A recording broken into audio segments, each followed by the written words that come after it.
Inspire hope, promote wellness. This is Compass Points.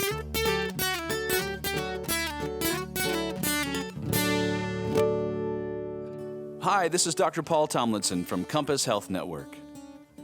On this show, I'll share ideas, hacks, tips, and skills drawn from research in the behavioral and health sciences. You can think of Compass Points as navigation assistance for the path to better health and wellness. So let's get to the Compass Point. When we think about our health and getting health care, most of us probably picture exam rooms, prescriptions, therapy sessions, and maybe a waiting room chair that's just a little too uncomfortable. But the truth is, health is shaped by far more than what happens inside clinics and offices, obviously. It's shaped by where people live, where they learn, where they work, and how safe, supported, and stable those environments are over time. These conditions are what we call the social determinants of health, and they show up very clearly over and over again in our 2025 Community Health Needs Assessment. Across Missouri, we see striking differences from one county to the next. In some areas, people experience longer life expectancy, lower rates of premature death, and better access to care. In others, sometimes just a short drive away, residents face higher rates of poverty, chronic disease, housing instability, and limited transportation options. In a very real sense, zip code becomes a predictor of health outcomes. Now that can feel uncomfortable to say out loud, but it's important to name it.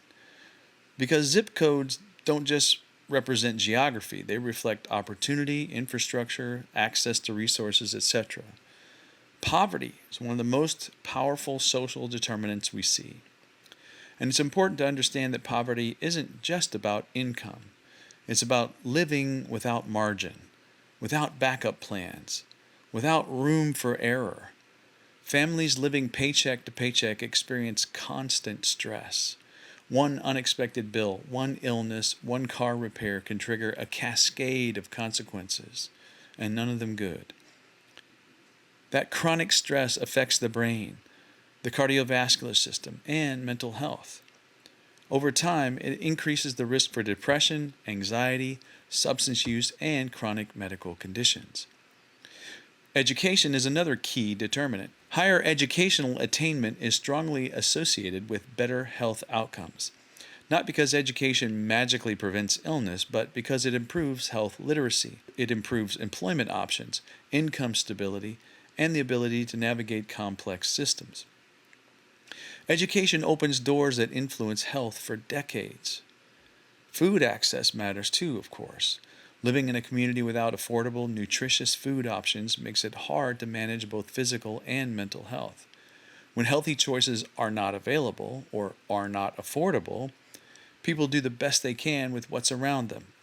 That has long-term consequences for diabetes, heart disease, and overall well-being. Transportation is another factor that often flies under the radar. If people can't get to appointments, pharmacies, grocery stores, support groups, etc., then services might as well not exist at all. Transportation barriers turn treatable conditions into crises simply because help isn't reachable. Housing plays a central role here as well. Overcrowded or unsafe housing increases stress and worsens mental health, as we talked about in the last episode. Housing instability makes recovery harder, and homelessness, whether visible or hidden, creates conditions where staying healthy becomes extraordinarily difficult. Now here's the crucial point. Social determinants are powerful, but they are not destiny.